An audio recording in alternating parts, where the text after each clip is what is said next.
Hello everyone, this is Suman Mehta, your SS teacher. Dear students, in this chapter which we have started earlier, manufacturing industries, now we are going to read automobile industry. That means vehicle industry. As you know that automobiles means यातायात के साधन जो कि हम इस्तेमाल करते हैं travelling के लिए और ट्रांसपोर्टेशन के लिए गुड्स की जो हम ट्रांसपोर्टेशन करते हैं वो ऑटोमोबाइल इंडस्ट्री की हेल्प से ही हो पाती है। Automobiles provide vehicle for quick transport of goods services and passengers. ये जो व्हीकल होते हैं बेटा ये हमें हेल्प करते हैं गुड्स और सर्विसेज और पैसेंजर्स को एक जगह से दूसरी जगह लाने ले जाने में, जो कि ऑटोमोबाइल इंडस्ट्री के थ्रू क्रिएट किए जाते हैं या प्रोवाइड किए जाते हैं। इसमें शामिल होते हैं trucks, buses, cars, motorcycles, scooters, 3 wheelers and multi utility vehicles. ये सारे तैयार होते हैं भारत में अलग अलग सेंटर्स में। After the liberalisation, the coming in of new and contemporary models stimulated the demand for vehicles in the market. जब से भारत में उदारीकरण की प्रक्रिया शुरू हुई है, मीन्स हमारी गवर्नमेंट ने लिबरल पॉलिसीज को अडॉप्ट किया है, मीन्स फॉरेन जो इन्वेस्टर्स हैं उन्हें इनवाइट किया है और वो यहाँ पर आकर अपना मनी भी इन्वेस्ट कर रहे हैं और इंटरेस्ट भी दिखा रहे हैं यहाँ पर इंडस्ट्री लगाने में। तो तब से क्या होने लगा है कि व्हीकल इंडस्ट्री की जो है व्हीकल्स की डिमांड ज़्यादा बढ़ गई है मार्केट में, जो कि हमें क्या करवा रही हैं, healthy growth of the industry, जो कि हमारी इंडस्ट्रीज़ के लिए बहुत अच्छा एक इंडिकेटर माना जा सकता है। क्योंकि इनकी जो इसमें जो पैसेंजर कार्स होते हैं, 2 और 3 व्हीलर्स होते हैं, उनकी हेल्प से हमारी जो ट्रांसपोर्टेशन में हेल्प होती है, यानी हमारी गुड्स और सर्विसेज को हम अच्छे से दे पाते हैं और इसकी वजह से हमारे देश की इकोनॉमी में इम्प्रूवमेंट देखने को मिलता है। This industry had experienced a quantum jump in less than 15 years. हालांकि इस उद्योग ने या इस इंडस्ट्री ने 15 साल से कम समय में ही बहुत बड़ा परिवर्तन ला दिया है। यहाँ पर क्वांटम जंप का मीनिंग है large level change. Foreign direct investment, विदेशी लोग यहाँ आकर प्रत्यक्ष रूप से पैसा लगा रहे हैं। ब्रोट इन न्यू टेक्नोलॉजी, अपने साथ नई तकनीक ला रहे हैं। And aligned the industry with global developments, और क्या कर रहे हैं, हमारे देश की इस इंडस्ट्री को जो है विश्व स्तर पर जो विकास हो रहे हैं उनके साथ जोड़ रहे हैं, या ये चीज़ें हमें सीखने को मिल रही हैं। At present, there are 15 manufacturer of passenger cars and multi-utility vehicles। हालांकि अभी हमारे देश के अंदर 15 ऐसे मैन्युफैक्चरिंग यूनिट्स हैं जहां पर पैसेंजर कार्स यानी आने जाने के लिए जो कार हम यूज करते हैं वो बनाई जा रही हैं, और अलग अलग उद्देश्यों के लिए, अलग अलग कामों के लिए जो व्हीकल्स यूज होते हैं उनको बनाया जा रहा है। 9 ऑफ कमर्शियल व्हीकल्स और 9 ऐसी हैं यूनिट हैं जहां पर कमर्शियल व्हीकल यानी व्यापार के लिए जो व्हीकल यूज होते हैं उनको बनाया जा रहा है। 14 ऑफ द 2 और 3 व्हीलर्स, और 14 में से 2 और 3 व्हीलर्स जो हैं बनाए जा रहे हैं। 14 यूनिट्स ऐसी हैं जहां पर क्या किया जा रहा है कि जो ये आपकी है 2 और 3 व्हीलर्स यहाँ पर प्रोड्यूस किए जा रहे हैं। The industry is located around Delhi, और ये सारी इंडस्ट्रीज कहाँ पर सिचुएटेड हैं, दिल्ली के अंदर, गुड़गांव के अंदर, मुंबई, पुणे यानी जो महाराष्ट्र में पुणे शहर है, चेन्नई, कोलकाता, लखनऊ, इंदौर, हैदराबाद, जमशेदपुर और बेंगलुरु के अंदर यहाँ पर आपकी ऑटोमोबाइल इंडस्ट्रीज लोकेटेड हैं। Information technology and electronics industry, सूचना प्रौद्योगिकी और बिजली का सामान बनाने वाले उद्योग, विद्युत उद्योग भी कह सकते हैं आप हिंदी में इसको। The electronics industry covers a wide range of products from transistor sets to television. हमारे देश की जो इलेक्ट्रॉनिक इंडस्ट्री है उसमें बड़े लेवल पर अलग अलग प्रकार के प्रोडक्ट तैयार किए जा रहे हैं, जिसमें ट्रांजिस्टर से लेकर टेलीविजन तक का सामान है, टेलीफोन्स हैं, सेलुलर टेलीकॉम्स हैं, पेजर्स हैं, टेलीफोन एक्सचेंज है, रडार हैं, कंप्यूटर्स हैं और मैनी अदर इक्विपमेंट्स जो कि बनाए जा रहे हैं required by the telecommunication industry. इन सब की ज़रूरत किसको है? टेलीकम्युनिकेशन इंडस्ट्री को है। बेंगलोर जो है इलेक्ट्रॉनिक कैपिटल ऑफ इंडिया कहलाता है, क्योंकि भारत के अंदर बिजली का सामान बनाने वाली सबसे ज़्यादा कंपनी या जो इंडस्ट्री हैं वो बेंगलुरु के अंदर सिचुएटेड हैं। Other important centres for electronic goods are Mumbai. और भी कई जगह पर इलेक्ट्रॉनिक गुड्स बनाई जा रही हैं, यानी बिजली का सामान तैयार करने वाली इंडस्ट्री लगाई गई हैं। मुंबई में, दिल्ली के अंदर, हैदराबाद के अंदर, पुणे के अंदर, चेन्नई के अंदर, कोलकाता, लखनऊ और कोयम्बटूर जो कि तमिलनाडु में है। तो इन सब जगह पर भी हमारे यहाँ पर इलेक्ट्रॉनिक इंडस्ट्री लगाई गई हैं। By 2010-11 software technology parks of India have come up across 46 location at industry concentration is at Bangalore। और अगर हम 2010 और 11 की बात करें तो सॉफ्टवेयर टेक्नोलॉजी पार्क्स के रूप में बेंगलुरु के अंदर बेटा सबसे ज़्यादा जो है 46 लोकेशन ऐसी हैं, यानी 46 ऐसे इंडस्ट्रीज लगाई गई हैं जो कि सॉफ्टवेयर टेक्नोलॉजी से रिलेट करती हैं, इंफॉर्मेशन टेक्नोलॉजी से रिलेट करती हैं। However, the major industry concentration is at Bangalore। हालांकि हम मानते हैं कि सबसे ज़्यादा इंडस्ट्री बेंगलुरु में है, सेकंड नंबर पर नोएडा में है, थर्ड पे मुंबई में है, चेन्नई में है, हैदराबाद में है और पुणे में है। तो आप इन लाइंस को अंडरलाइन कीजिएगा ताकि आपको इम्पोर्टेंट फैक्ट्स पता लगते रहें। A major impact of this industry has been on employment generation। सबसे ज़्यादा इस इंडस्ट्री का रोल क्या है? एम्प्लॉयमेंट जनरेशन में है, मीन्स रोजगार प्रदान करने में इसका सबसे ज़्यादा स्थान है, सबसे बड़ा स्थान है। It is encouraging to know that 30% of the people employed in this sector are women. और ख़ास बात क्या है इस क्षेत्र की या फिर इस सेक्टर की, जो कि इंडस्ट्रियल सेक्टर है, इसमें यह है कि इंफॉर्मेशन टेक्नोलॉजी के इस फील्ड में 30% जो वर्कर्स हैं जो कि काम लगे हुए हैं वो वीमेन हैं, यानी औरतें हैं। This industry has been a major foreign exchange earner. और ये उद्योग ऐसा है जो कि विदेशी मुद्रा के को प्राप्त करने वाले में सबसे आगे है। और कब से प्राप्त कर रहा है सबसे आगे चलकर? ये 2 से 3 सालों, पिछले 2 या 3 सालों से ये क्या कर रहा है? फॉरेन जो इन्वेस्टमेंट है उसको अट्रैक्ट कर रहा है, यानी विदेशी लोगों को यहाँ पर आकर इन्वेस्ट करने के लिए प्रेरित कर रहा है। Because of its fast growing business processes outsourcing sector. और ये किस वजह से हो पा रहा है? बीपीओ सेक्टर की वजह से हो रहा है, जिसको full form business processing outsourcing बोला जाता है। इसमें क्या होता है? थर्ड पार्टी से डील किया जाता है, यानी ये लोग क्या करते हैं? अपनी कंपनी लगाते हैं, जो अपनी कंपनीज में जो प्रोडक्शन करवाते हैं या प्लांट लगाते हैं या इंडस्ट्री लगाते हैं, तो प्लांट्स में जो प्रोडक्ट से रिलेटेड क्वेरीज होती हैं, प्रॉब्लम्स होती हैं, उनको सॉर्ट आउट करने के लिए ये थर्ड पार्टी के साथ डील करते हैं, जो कि हमारे इंडिया में आईटी इस सेक्टर से जुड़ी हुई होती है। और हमारे देश के ही युवा वर्ग जो कि अच्छे से इंग्लिश बोलना जानते हैं और जिनमें कैपेबिलिटी है, कॉन्फिडेंस है, ऐसे लोगों को हायर करके, यानी कम चीप लेबर में यहाँ पर ये जो आईटी सेक्टर की इंडस्ट्रीज़ हैं वो फॉरेन इन्वेस्टर्स को हेल्प करती हैं उनके प्रोडक्ट से रिलेटेड उनकी प्रॉब्लम को सॉर्ट आउट करवाने में।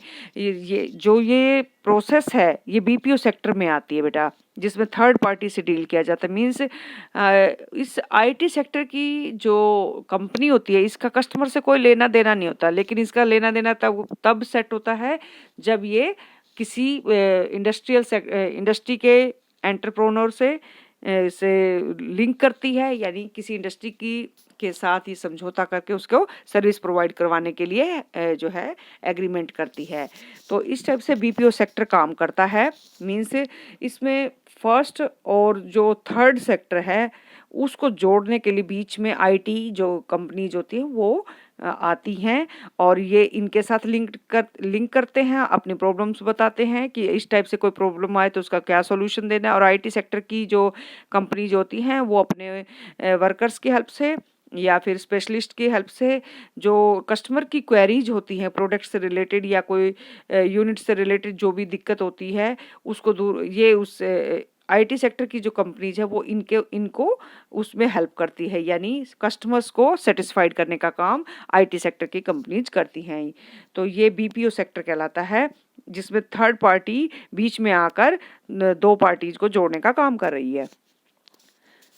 The continuing growth in the hardware and software is the key to the success of IT industry in India। Bharat में ये जो लगातार हार्डवेयर और सॉफ्टवेयर जो है इसकी जो ग्रोथ हो रही है, यानी मशीनें बन रही हैं, कंप्यूटर बन रहे हैं, ये हार्डवेयर है, और इसके बीच में जो सॉफ्टवेयर है उन दोनों का सक्सेस बहुत ज़्यादा हो चुका है, यानी भारत में ये सफलतापूर्वक काम कर रही हैं। तो इसकी वजह से हमारे देश की इकोनॉमी में भी काफ़ी इम्प्रूवमेंट देखने को मिल रही है। फिर नेक्स्ट स्टेंजा में हम पढ़ रहे हैं industrial pollution and environmental degradation. अब तक आपने पढ़ा अलग अलग इंडस्ट्रीज के बारे में, उसकी डिस्क्रिप्शन के बारे में कि वो जीडीपी में क्या रोल प्ले करता है, या फिर इंडिया में वो किस प्रकार से जो है एम्प्लॉयमेंट जनरेट कर रहा है। अब आप देख पाएंगे कि इन अलग अलग जो आपने अभी तक इंडस्ट्रीज के नाम पढ़े या उनके प्रोडक्शन के बारे में जो नॉलेज ली, तो उसकी वजह से पोल्यूशन कितना होता है और इन्वायरमेंट कितना डिग्रेड हो रहा है, तो उसके बारे में डिटेल से अब आपको पढ़ाया जाएगा। Although industries contribute significantly to the India's economic growth and development, तो हालांकि हमारे देश के जो उद्योग हैं, इंडस्ट्रीज हैं, वो देश के आर्थिक विकास और वृद्धि में काफ़ी सहायक हैं, बहुत ज़्यादा मतलब फ़ायदा दे रहे हैं। The increase in pollution in of land, लेकिन इसके साथ ही साथ ये हमारे देश की ज़मीन, वाटर पानी, एयर हवा, नॉइज शोर और रिजल्टिंग डिग्रेडेशन ऑफ इन्वायरमेंट, और हमारे पर्यावरण को काफ़ी नुकसान पहुंचा रहे हैं। दैट दे हैव कोज, जो कि इनकी वजह से ही हुआ है, कैन नॉट बी ओवरलुक्ड, जिसे अनदेखा हम नहीं कर सकते। Industries are responsible for 4 types of pollution. तो ये इंडस्ट्रीज जो है मेजरली 4 टाइप का पॉल्यूशन जनरेट करती हैं, क्रिएट करती हैं। पहला है एयर पोल्यूशन, दूसरा है वाटर पोल्यूशन, सबको पता है, और इसके बाद जो है लैंड पोल्यूशन है, और फिर नॉइज पोल्यूशन है। The polluting industries also include thermal power plants, और जो ये इंडस्ट्रीज पोल्यूट करती हैं इनमें थर्मल पावर प्लांट्स भी शामिल है, जो कि बिजली बनाने का या एनर्जी क्रिएट करने के लिए हम ज़्यादातर आजकल इस्तेमाल करने लगे हैं, जिसमें कोल से एनर्जी प्रोड्यूस की जाती है थर्मल पावर प्लांट्स के अंदर। नेक्स्ट स्टेंजे में आप देख रहे हैं एयर पोल्यूशन को डिस्क्राइब किया गया है, फिर वाटर पोल्यूशन को है, फिर थर्मल पोल्यूशन है, फिर नॉइज पोल्यूशन। यहाँ पर तो आपको सारे 4 टाइप्स जो बताए गए थे, नाम बताए गए हैं, उनको डिस्क्राइब किया गया है। इसके बाद कंट्रोल ऑफ इन्वायरमेंटल डिग्रेडेशन का थोड़ा सा कॉम्प्लिकेटेड टास्क है, जो कि एक नेक्स्ट वीडियो में मैं आपको बताऊंगी। अभी फ़िलहाल के लिए मैं सिर्फ पोल्यूशंस को डिस्क्राइब कर रही हूँ, आप इसको ध्यान से देखिएगा। Air pollution is caused by the presence of a high proportion of undesirable gases। हवा में एक अवांछित जो जहरीली गैसें हैं उनका अनुपात बढ़ने की वजह से हमारी हवा जो है प्रदूषित हो रही है, सच एज सल्फर डाइऑक्साइड। कौन सी गैसेज हैं जो कि हमारी एयर को पोल्यूट कर रही हैं? वो है सल्फर डाइऑक्साइड, कार्बन मोनोऑक्साइड। इन गैसेज की वजह से पोल्यूशन ज़्यादा हो रहा है। Air borne particulate materials contain both solid and liquid particles like dust, sprays, mist and smoke. हमारे हवा के अंदर जो है सॉलिड पार्टिकल्स भी दिखाई दे रहे हैं, मटेरियल्स दिखाई दे रहे हैं, और इसके साथ साथ लिक्विड पार्टिकल्स भी शो होते हैं, और इसके दोनों भी मिलते हैं। Smoke is emitted by chemical, जो धुआं होता है वो केमिकल फैक्ट्री से भी निकलता है और पेपर फैक्ट्री से भी निकलता है। Smoke is emitted by chemical and paper factories. Brick kilns, यानी कि ईंट के भट्ठों से, रिफाइनरीज से जहाँ पर तेल को साफ किया जाता है, एंड स्मेल्टिंग प्लांट्स, और जहाँ पर मेटल्स को पिघलाया जाता है ऐसे प्लांट से भी यहाँ पर स्मोक जनरेट होता है। और बर्निंग ऑफ फॉसिल फ्यूल को जलाने से भी बड़ी मात्रा में, चाहे वो बड़ी फैक्ट्रियाँ हों चाहे छोटी फैक्ट्रियाँ हों, यहाँ पर पोल्यूशन होता है। और क्योंकि ये इग्नोर कर देते हैं पोल्यूशन नॉर्म्स को, सरकार द्वारा बनाए गए प्रदूषण से संबंधित नियमों की अनदेखी करने की वजह से इस प्रकार का पोल्यूशन जनरेट होता है। टॉक्सिक गैस लीक्स, जहरीली गैस जब लीक हो जाती है तब भी जो है बहुत ज़्यादा नुकसान होता है विद लॉन्ग टाइम इफ़ेक्ट्स, और इसका तो बहुत लंबे समय तक इफ़ेक्ट रहता है लोगों के माइंड, लोगों की फिजिकल हेल्थ के ऊपर। Are you aware of the Bhopal gas tragedy that occurred 1984 में? आपने सुना होगा भोपाल गैस ट्रेजेडी का नाम, भोपाल गैस त्रासदी का नाम सुना था आपने? तो उसमें कितनी एक जो है वास्ट लेवल पर प्रॉब्लम क्रिएट हुई थी। Air pollution adversely affects human health, animal, plants, buildings and atmosphere as a whole. Air pollution की वजह से बहुत बुरी तरीके से इंसानों की जो हेल्थ है यानी स्वास्थ्य है, जानवरों के ऊपर भी इसका बुरा असर पड़ता है, प्लांट्स के ऊपर भी इसका बुरा असर पड़ता है, बिल्डिंग्स के ऊपर भी, और इसके साथ साथ पूरे वातावरण के ऊपर यानी पर्यावरण के ऊपर संपूर्ण रूप से इसका बुरा प्रभाव देखने को मिलता है। Water pollution is caused by organic and inorganic industrial wastage and effluents discharge into rivers. जो जल प्रदूषण है वो तो जैविक और अजैविक जो उद्योगों से निकलने वाला जो कचरा है, जो वहाँ से एफ्लुएंट्स निकलते हैं, मीन्स अपशिष्ट पदार्थ निकलते हैं, और जो कि इनके द्वारा निकाले जाते हैं और नदियों में मिक्स हो जाते हैं, तो उसकी वजह से वाटर पोल्यूशन होता है। The main culprits in this regard are, और अगर इसमें हम दोषी किसी को माने तो paper industry, pulp industry, chemical industry, textile industry, dyeing industry, petroleum और रिफाइनरीज इंडस्ट्रीज, और टेनरीज मीन्स जो लेदर का काम करते हैं, एंड इलेक्ट्रोप्लेटिंग और अपमार्जक इंडस्ट्रीज जो होती हैं जिसमें काफ़ी जो है वेस्टेज निकलता है, रेफ्लुएंट्स निकलते हैं, दैट लेट आउट डाइज, और जो कि अलग अलग टाइप की डाइज निकालते हैं, डिटर्जेंट बनाते हैं, एसिड इंडस्ट्री होती हैं, सोल्ट इंडस्ट्रीज होती हैं, और हैवी मेटल्स इंडस्ट्रीज होती हैं जिसमें लेड और मरकरी का पेस्टिसाइडर्स के रूप में यूज किया जाता है, यानी उसको प्रोड्यूस किया जाता है। फर्टिलाइजर्स बनाए जाते हैं जिन इंडस्ट्रीज में जहाँ पर सिंथेटिक केमिकल्स होते हैं, यानी यहाँ पर कृत्रिम जो रासायनिक पदार्थ बनाए जाते हैं विद किसकी हेल्प से? कार्बन की हेल्प से, प्लास्टिक की हेल्प से और रबर की हेल्प से। तो ये सारी चीज़ें जितनी भी इंडस्ट्रीज के नाम बताए गए हैं इनकी वजह से वाटर पोल्यूशन पैदा होता है, यानी वाटर पोल्यूशन की प्रॉब्लम बढ़ती चली जाती है। अब आगे नेक्स्ट है आपका fly ash, phosphogypsum and iron and steel slags are the major solid wastage in India. Bharat में हम अगर बात करें काफ़ी हद तक जो है जिप्सम जो बनाई जाती है, फोस्फोजिप्सम, और आयरन और स्टील इंडस्ट्रीज में जो स्लैग्स बनाए जाते हैं, यहाँ पर जो स्मेल्टिंग की जो प्रोसेस होती है उससे जो धुआं निकलता है उस और जो वेस्टेज निकलता है उसकी वजह से दोनों टाइप का पोल्यूशन देखने को मिलता है भारत में, स्पेशली इनको इंडिकेट किया गया है। थर्मल पोल्यूशन में क्या होता है बेटा? Thermal pollution of water occurs when hot waters from factories and thermal plants is drained into rivers and ponds before cooling. बिना ठंडा किए जब फैक्ट्रीज और जो इंडस्ट्रीज हैं जहाँ पर थर्मल एनर्जी क्रिएट की जा रही है वहाँ पर जब क्या किया जाता है, बिना पानी को ठंडा किए नदियों में छोड़ दिया जाता है, तालाबों में छोड़ दिया जाता है। What would be the effect on aquatic life? तो फिर उससे क्या होगा, जलीय जीवन के ऊपर क्या प्रभाव पड़ेगा? बुरा असर ही पड़ेगा, ऑब्वियस सी बात है।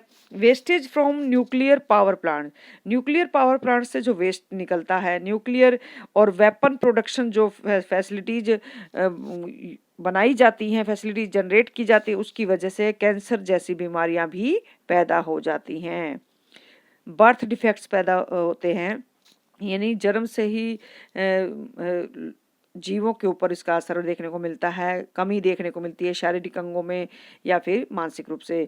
मिसकैरेजेज भी होते हैं, जैसे कि अबॉर्शन टाइप में बच्चा जन्म लेने से पहले ही मर जाता है। Soil and water pollution are closely related. ये जो मिट्टी का और पानी का जो प्रदूषण है ये तो बिल्कुल गहरे रूप से एक दूसरे से जुड़ा हुआ है।